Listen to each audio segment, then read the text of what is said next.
Salut chers frères et sœurs. Bienvenue sur votre chaîne École du Sabbat en audio pour la suite de l'étude de notre leçon de la semaine, Jacob le supplanteur. Journée de lundi, l'échelle de Jacob dès qu'Ésaü apprit que Jacob a reçu la bénédiction de son père, il comprit qu'il a été trompé et supplanté par son frère, confère Genèse 27 verset 36, et il voulait le tuer, voir Genèse 27 verset 42. Rebecca s'inquiète et prévient ce crime, qui serait fatal aux deux fils, confère Genèse 27 verset 45. Ainsi, avec le soutien d'Isaac, voir Genèse 28 verset 5, elle exhorta Jacob à fuir vers sa famille. Sur le chemin d'exil, Jacob rencontra Dieu dans un rêve à un endroit qu'il appellera Bethel, la maison de Dieu, et où il fera un vœu. Lisez Genèse 28 verset 10 à 22. Comparé avec Genèse 11 verset 1 à 9. En quoi Bethel est-il différent de Babel? Quelles leçons pouvons-nous tirer de l'expérience de Jacob à Bethel par rapport à ce qui s'est passé à Babel, sur notre relation avec Dieu? Lecture de Genèse chapitre 28 et versets 10 à 22, il est écrit, Jacob partit de Beersheba, et s'en alla à Charan. Il arriva dans un lieu où il passa la nuit, car le soleil était couché. Il y prit une pierre, dont il fit son chevet, et il se coucha dans ce lieu-là. Il eut un songe. Et voici, une échelle était appuyée sur la terre, et son sommet touchait au ciel. Et voici, les anges de Dieu montaient et descendaient par cette échelle. Et voici, l'Éternel se tenait au-dessus d'elle.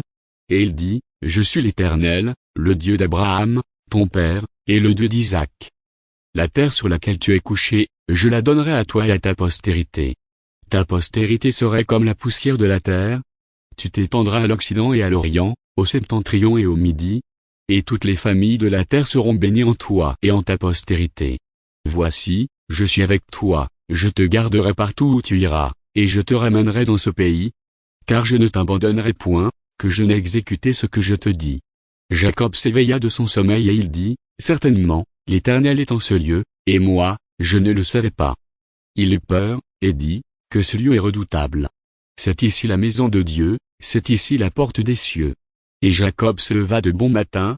Il prit la pierre dont il avait fait son chevet, il la dressa pour monument, et il versa de l'huile sur son sommet. Il donna à ce lieu le nom de Bethel. Mais la ville s'appelait auparavant Luz. Jacob fit un vœu, en disant, Si Dieu est avec moi et me garde pendant ce voyage que je fais, s'il me donne du pain à manger et des habits pour me vêtir, et si je retourne en paix à la maison de mon père, alors l'Éternel sera mon Dieu. Cette pierre, que j'ai dressée pour monument, sera la maison de Dieu, et je te donnerai la dîme de tout ce que tu me donneras. Amen. Lisons également Genèse chapitre 11 les versets 1 à 9. Il est écrit, Toute la terre avait une seule langue et les mêmes mots. Comme ils étaient partis de l'Orient, ils trouvèrent une plaine au pays de Shinir, et ils y habitèrent. Ils se dirent l'un à l'autre, Allons. Faisons des briques, et cuisons-les au feu. Et la brique leur servit de pierre, et le bitume leur servit de ciment. Ils dirent encore, Allons. Bâtissons-nous une ville et une tour, dont le sommet touche au ciel, et faisons-nous un nom, afin que nous ne soyons pas dispersés sur la face de toute la terre. L'Éternel descendit pour voir la ville et la tour que bâtissaient les fils des hommes. Et l'Éternel dit, Voici, ils forment un seul peuple et ont tous une même langue, et c'est là ce qu'ils ont entrepris. Maintenant rien ne les empêcherait de faire tout ce qu'ils auraient projeté.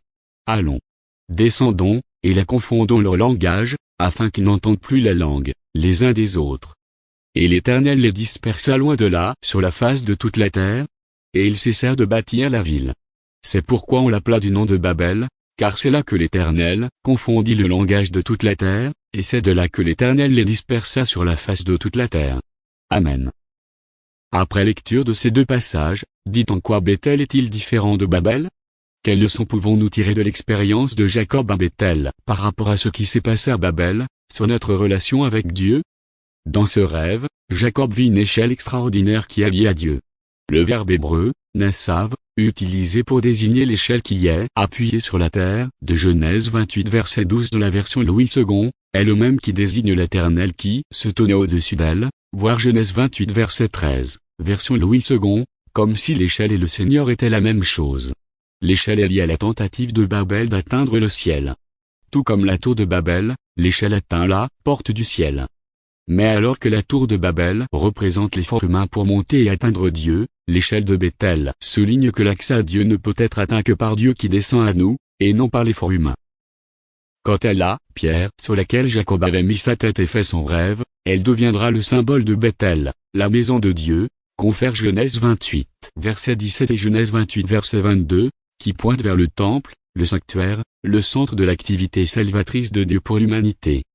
Toutefois, Jacob ne limitait pas au spirituel et au mystique son expression d'adoration et son sentiment d'admiration concernant ce qui lui était arrivé. Il voulait répondre en termes concrets et extérieurs. Ainsi, Jacob décida de donner la dîme à Dieu, non pas pour obtenir la bénédiction de Dieu, mais comme étant une réponse reconnaissante au don de Dieu, qui lui a déjà été donné. Là encore, nous voyons l'idée de la dîme bien avant la montée de la nation d'Israël. Relisez Genèse 28 verset 11. La dîme est tirée de « Tout ce que tu me donneras » Genèse 28 verset 22, version Louis II. Quel point important devons-nous retenir de ce que Jacob dit ici au sujet de la dîme et de ce qu'elle est? Merci de vous abonner et d'activer la cloche de notification afin de ne rater aucune de prochaines vidéos. Que Dieu vous bénisse. À demain pour la suite.